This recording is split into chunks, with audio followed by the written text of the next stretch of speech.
دیر سے دیر تک سونے والے توجہ دیں۔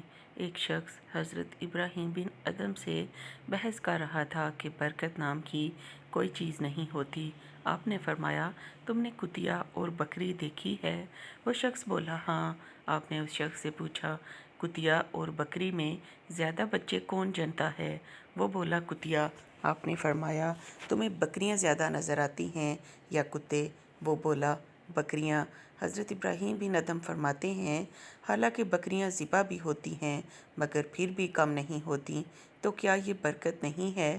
اسی کا نام برکت ہے۔ پھر وہ شخص بولا، ایسا کیوں ہے کہ بکریوں میں برکت ہے اور کتوں میں نہیں؟ آپ فرماتے ہیں، بکریاں رات ہوتے ہی فوراً سو جاتی ہیں اور فجر سے پہلے اٹھ جاتی ہیں، اور یہی نزول رحمت کا وقت ہوتا ہے، لہٰذا انہیں برکت حاصل ہوتی ہے، اور کتے رات بھر بھونکتے ہیں پھر فجر کے قریب سو جاتے ہیں، لہٰذا وہ رحمت اور برکت سے محروم ہوتے ہیں۔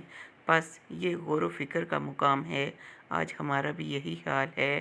ہم اپنی راتوں کو فضولیات میں گزارتے ہیں اور نزول رحمت کے وقت سو جاتے ہیں۔